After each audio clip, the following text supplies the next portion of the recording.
आज हम लोग पढ़ेंगे महातीर्थ। इंद्रमणि एक दफ्तर में मुंशी थे। उनकी आमदनी उतनी अधिक नहीं थी जितने खर्चे थे, लेकिन अपने बराबर वालों में अपनी धाक तो रखनी ही पड़ती थी। उनके बराबरी वाले के सबके घर बच्चों की देख रेख के लिए एक एक आया रखी गई थी। अतः इंद्रमणि को भी अपने घर में बच्चे की देख रेख के लिए एक आया रखनी पड़ी, और अब वह आया उनके घर में गत 3 साल से काम कर रही थी। इंद्रमणि ने कई बार उसकी तनख्वाह देते समय नौकरी से निकालने की सोची, पर निकाल नहीं सके। उसका कारण शायद यह था कि आया घर की काम में कभी कोई गलती नहीं करती थी, और बच्चा भी आया से इतना घुल मिल गया था कि उसके बगैर नहीं रहता था। लेकिन उनकी पत्नी सुगदा की आंखों में वह किरकिरी की तरह खटकती थी। उसे ऐसा कोई बहाना नहीं मिल रहा था जिसकी वजह से आया को नौकरी से निकाल सकती। कई बार ऐसा भी हुआ कि आया बाजार से सामान खरीद कर लाई और सुगदा ने घंटों बैठकर हिसाब पूछा। बूढ़ी आया सब कुछ समझ रही थी, लेकिन अपने दुख को आंखों के सहारे बहा देती थी। वह बच्चे से बहुत स्नेह करती थी। बच्चे के प्यार के कारण ही वह घर नहीं छोड़ सकती थी। एक दिन आया बाजार से कुछ सामान लेने गई और रास्ते में हो रही लड़ाई देखने लगी। घर लौटते समय उसे थोड़ी देर हो गई। आया के घर में कदम रखते ही डांट लगाने लगी। इन्हें दफ्तर को देर हो रही है और इसे सैर सपाटे की सूझ रही है। ऐसी कई बात सुगदा ने आया को सुनाई। आया ने चुप रहना ही ठीक समझा और चुपचाप बच्चे को उठाकर दूसरे कमरे में चली गई। सुगदा तेजी से आई और आया की गोद से बच्चा छीन लिया और बोली, बहुत दिनों से तुम्हारे नखरे देख रही हूँ। अगर यहाँ से जी भर गया है तो चली जाओ कहीं और। आया ने आज तक इतनी कठोर बातें कभी नहीं सुनी थी, अतः बोली, बहू जी, जरा सी देर हो गई तो आप इतना बिगड़ रही हैं, सीधे क्यों नहीं कह देती कि हमें तुम्हारी ज़रूरत नहीं। ऐसा कहकर आया ने फिर कहा, मेरा अपराध क्षमा करना, मैं जाती हूँ। इंद्रमणि ने उसे घर से निकलते देखा तो पूछताछ की।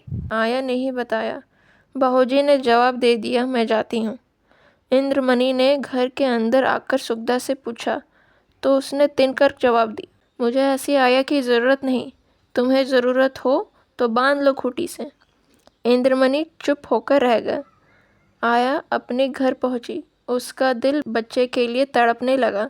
वह जो बच्चा हमेशा उसकी आंखों के सामने रहा था, आज उसे घर छोड़ते समय जी भर देख भी न सकी थी। बच्चा आया को अन्ना कहता था। अन्ना को जब उसने काफ़ी समय तक अपने सामने ना पाया तो अन्ना अन्ना की रट लगाते घर में एक कमरे से दूसरे कमरे में चक्कर लगाने लगा।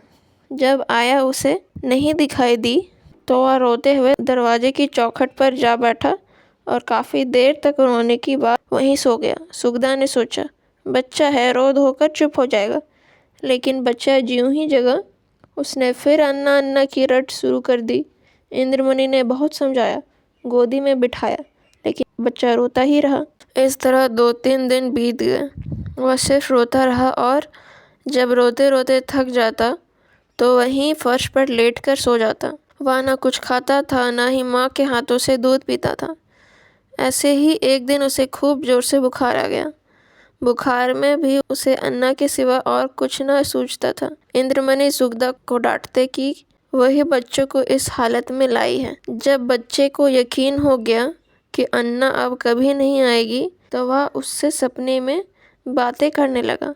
सपने में ही उसे अन्ना चलती फिरती दिखाई देती। अब वह अपने ध्यान में मग्न रहता। बच्चे के स्वभाव में अब चंचलता नहीं रह गई थी। उसका स्वभाव बिल्कुल बदल गया था। वह अब चुपचाप रहने लगा था।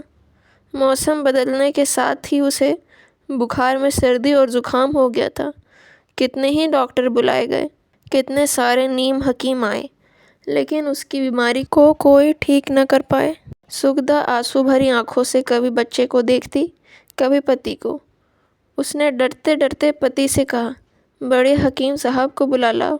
अब कोई भी हकीम बच्चे को ठीक नहीं कर सकता। अब इसका बस एक ही इलाज है, इसकी आया अन्ना। इंद्रमणि की यह बात सुनकर पहले सुगदा झुंझलाई, फिर बोली, तुम ठीक कहते हो, मैं जाती हूँ आया को लेने। इंद्रमणि ने फिर कहा, तुम्हारा क्या भरोसा, मुंह से फिर कुछ उल्टा सीधा निकाल बैठो, वह आना भी चाहे तो नहीं आएगी। सुखदा पति के पैर पकड़कर बोली, मुझे अपने बच्ची की ज़िंदगी प्यारी है, मैं कैसे भी होगा उसे ले आऊँगी, अगर वह नहीं आएगी तो उसके पैर पकड़ लूँगी। सुखदा की बातें सुनकर इंद्रमणि को संतोष हुआ और वह आया को लेने उसके घर की ओर चल पड़े। आया के घर में उसके सिवा और कोई नहीं था। मोहल्ले के लोग बद्रीनाथ की यात्रा पर जा रहे थे। आया जब अपने से निराश हो चुकी थी, वह भी उन लोगों के साथ यात्रा के लिए तैयार हो गई। स्टेशन पर सभी अपने संबंधियों को विदा करने आए हुए थे। बेचारी आया चुपचाप एक कोने में बैठी थी। वह सोच रही थी कि कब गाड़ी आए, यात्रा शुरू हो। अचानक उसे इंद्रमणि को प्लेटफॉर्म पर आते देखा। वह हर डिब्बे में झांक रहे थे। उनका चेहरा उतरा हुआ था, तभी नज़र आया पर पड़ी और पास आकर बोले, तुम भी यात्रा पर जा रही हो? हाँ हाँ, यहाँ रहकर ही क्या करूँगी। रुद्र बेटा कैसा है? आया ने पूछा। इंद्रमणि निराश होकर बोले, अब जा रही हो तो क्यों पूछती हो, बस आशीर्वाद देते जाओ कि बच जाए। आया ने अधीरता से पूछा, क्यों, उसे क्या हुआ? इंद्रमणि फिर बोले, बहुत बीमार है, तुम्हें याद करता है। मैं तुम्हें लेने तुम्हारे घर गया था, पर घर में ताला लगा था। तुम्हारे पड़ोसी ने बताया कि तुम यात्रा पर जा रही हो, तभी मैं हाफ्ता हाफ्ता यहाँ आया हूँ। तुम चलोगी नहीं? कहाँ है मेरा रुद्र, चलो अभी चलती हूँ। आया गाड़ी से उतरकर इंद्रमणि के साथ चल दी। घर पहुँचने पर उसने देखा दूसरी आया रुद्र के माथे पर पट्टी रख रही थी। रुद्र ने आंखें बंद कर रखी थी। उसका चेहरा पीला पड़ गया था। यह देखकर आया की आंखों से आंसू बह निकले। रुद्र की चारपाई के पास पहुंचकर उसने धीरे से पुकारा, रुद्र बेटा, आंखें खोलो। रुद्र ने अपनी आंखें खोली और सामने आया को देखकर उसके गले से लिपट गया और कहने लगा, अन्ना आई, अन्ना आई। रुद्र का पीला मुरझाया चेहरा खिल उठा। इंद्रमणि ने अंदर आकर उसे गोद में उठाकर कहा, तुम्हारी अन्ना को फिर भगा दे। रुद्र ने मुंह बनाकर कहा, नहीं, अन्ना रोएगी। आया बोली, रुद्र बेटा, तुमने मुझे बद्रीनाथ नहीं जाने दिया, मेरी यात्रा का पुण्य का फल कौन देगा? इंद्रमणि ने मुस्कुरा कर कहा, तुम्हें उससे अधिक पुण्य मिल गया है। यह तीर्थ नहीं, महातीर्थ है।